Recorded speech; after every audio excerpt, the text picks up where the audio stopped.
Hello, beautiful people. Hope you're all well and happy. For those of you who are new, Shabir from Team Shabir Akbari. Disclaimer: this is not a financial advice. It is to know about the financial system, how it works. It's an education. We all need to know. And I would like to share this piece of great advice about how the system works. Or most of us heard this: why rich gets richer and poor gets poorer. We need to know what is the secret behind it.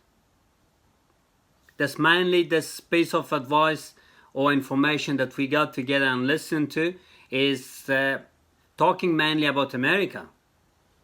But to compare that system, it's exactly happening here in Australia that I'm living, and also around the world, other countries like Europe and different countries. But what we need to know, we need to wake up and be aware and to know how the system works. Let's go together and learn from this. I hope you enjoy it, and if it's useful for you, apply it in your life. And if you like to help someone else, share this video with family and friends. And if you like to subscribe, you can subscribe and you can click on that bell to get notified for my next video. Let's go and learn about this. The second or third week of March, we got these shelter-in-place orders. Since then, we have had over 55 million Americans lose their jobs. Since then, we have seen equity markets, they tanked 30% on average, or approximately. We saw Bitcoin drop 50% in a single day. We saw gold go down 12 to 15%. All this crazy chaos. But as soon as that stuff started to happen, as soon as asset prices started to sell off in that liquidity crisis, we immediately saw the government and the Federal Reserve step in, and they dipped back into the 2008 financial crisis playbook. And that playbook was to pump asset prices, to inject as much liquidity as they possibly could into the economy. And so what you saw was two emergency rate cuts, right? Central banks only have two tools to deal with economic downturns. They cut interest rates twice in an emergency measures, all the way down to 0%. Some had a 0% rate environment. They then decided to do multiple rounds of monetary stimulus, totaling up to about $3 trillion, give or take. And so in 2008, 2009 crisis, we saw hundreds of billions printed. This time we saw trillions printed. And so when you cut rates and you print a bunch of money, what happens is we literally did an about face. So those equities that had fallen 30% basically skyrocketed, right? They fell off a cliff and then they turned around and they skyrocketed as all this liquidity got injected into the market. Not only was that equities though, gold went from down 12 to 15% to today gold is up between 25 and 30%. Bitcoin went down 50% in a single day. Now it's up year to date over 60%. So what you saw was that injection of liquidity ended up inflating asset prices. At the same time, we saw some anomalies, right? And so take real estate, for example. In the real estate market, if there was a recession and a pandemic, most people would expect residential real estate prices to fall off a cliff, right? To drop drastically. But instead, we saw something different. We saw the median home price in America actually increase. Why? Well, there's a zero rate environment, so there's cheap capital flowing around, so people are incentivized to go borrow that capital and buy new homes. And when they do that, that increases demand for new homes. At the same time, there's a U.S. housing shortage. Every year, about 200 to 250,000 homes aren't built that need to be to keep up with demand. And so you have a housing shortage, so the supply side is less than we need. At the same time, you have a drastic increase in demand, and so what you get is you get a drastic increase in price, or an increase in price. And so that's what we saw in the housing market. So real estate was strong, even though we were in a recession in the pandemic. We saw equities recover, we saw gold recover, we saw Bitcoin recover, and kind of we are in the situation where we are today. Now, it's important to call out that right now there is a very big disparity between what is going on in the financial markets and the economic realities on the ground. In one side of the world, in the wealthy side of the world, there are people who have made tens of billions of dollars. Like the billionaires in America have made tens of billions of dollars in some cases for a total of almost, I think it's over now, $500 billion. So the richest people in the United States made over $500 billion so far during this pandemic. The poorest people have lost their jobs. Many cases, they can't pay their rent, they can't pay their credit cards, and they're suffering. So how is it that the rich get richer and the poor get poorer? Well, it's because the economic crisis exposes the structural setup of the global financial system. And so what is that, right? This ultimately gets at what can you do at home with your money to benefit from economic chaos and uncertainty, just like the billionaires and the wealthy. Well, so we're clear, this is not financial advice. This is merely an education on how the financial system works. And so key is, first of all, you've got to understand how money works. So when trillions and trillions of dollars is printed, what that is doing is it is making each individual dollar less valuable. Right? It's still $1 equals $1, but the value of a dollar ultimately determines what can you buy. So if, for example, $1,000 could buy you a computer, if the value of the dollar goes down, right, the purchasing power goes down, it may now take you $1,500 to buy that same computer. If the value of the dollar was to increase, the purchasing power was to increase, maybe now it only take $500 to buy that same computer. So the computer still does the exact same thing. It still has the exact same value it had previously. It's just whether the dollar is stronger or weaker, what determines whether you need more or less dollars to buy that same computer. Now, this usually plays out over decades, so we don't really see it, right? About 2% inflation. So over a very long period of time, the cost of things will go up, but it's not seen on a day-to-day basis in the United States. We have a pretty disciplined monetary policy. Where you do see it play out, though, is investment assets. So again, if you go back and you look at, in March of this year, we saw asset prices fall off a cliff, and then all of a sudden now we see those asset prices having, skyrocketed back. If you look, Bitcoin at one point this year was sitting at $8,000. In a single day, it dropped under $4,000, hit $3,800. Today it's trading at almost $12,000. Over 200% increase in that asset. Liquidity is being injected into this economy at an incredible rate. So what does this mean for people at home? Ultimately, what you have to do is you have to understand how to position yourself to benefit rather than suffer in this environment. And so what are the rich people doing? How are rich people making billions of dollars during a time when tens of millions of Americans have lost their job? It's simple.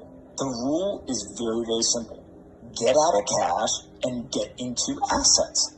Why? Because the dollar is being devalued systematically and intentionally by the Federal Reserve and people in the government in order to increase asset prices. So this is a rigged game. Right? What I mean by a rigged game is that there are decisions being made by elected officials and by Federal Reserve officials that says it is important for the stability of our financial system to ensure that financial asset prices do not fall drastically. We need to inflate those asset prices. We need to pump liquidity into the economy. We need to make sure that there's not a liquidity crisis. And so when they do that, those asset prices will explode like we've seen. And so when you're sitting at home, you don't have to be a genius, right?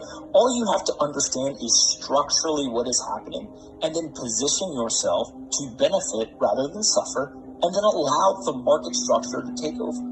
And so what most wealthy people have done over the last 4 to 5 months is they have gone from holding cash to buying stocks, buying precious metals, buying real estate, and buying Bitcoin. That's what they've done. And why have they done that? Yes, they have conviction. They've done work on the individual assets that they're buying, right? They've got some thesis as to why they should buy one over another.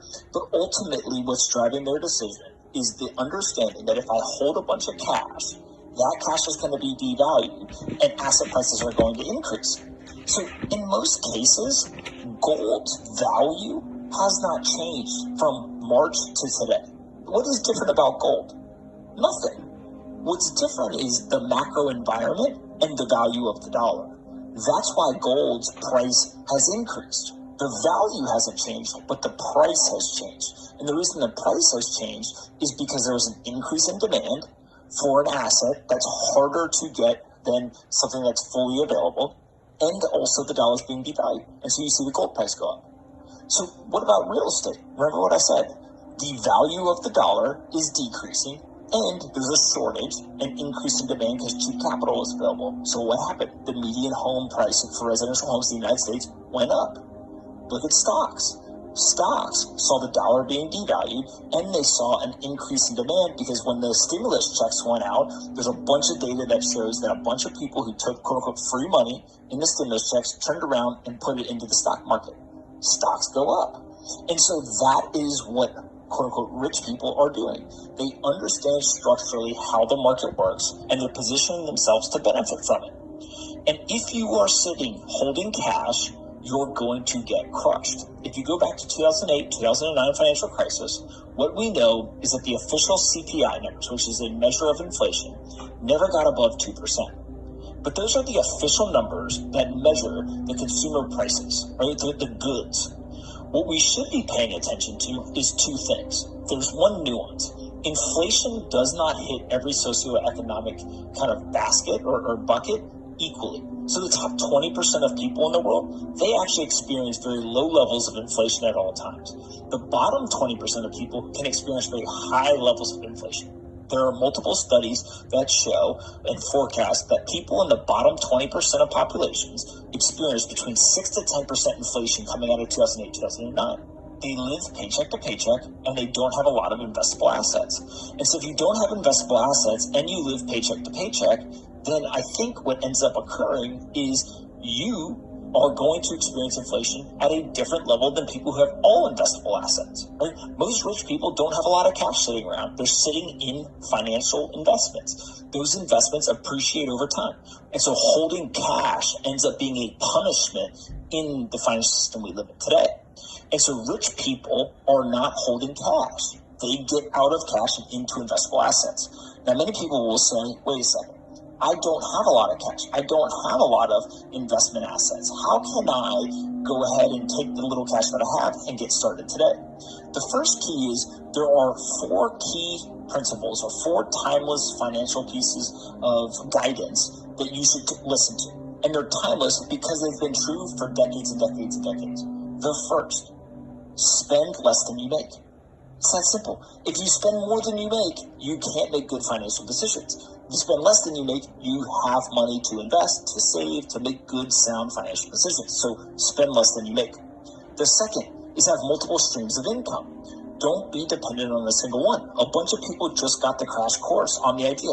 They had one stream of income, their job. They lost their job. Now they have no income. If you have multiple streams of income and you spend less than you make, that will solve a very high percentage of your financial problems. The third thing that they do is that they have a very long time horizon, and that long time horizon comes with a lot of discipline. And then the fourth rule is to simply get out of cash and get into real assets so that you can benefit from inflation rather than being punished by it. It's not that hard.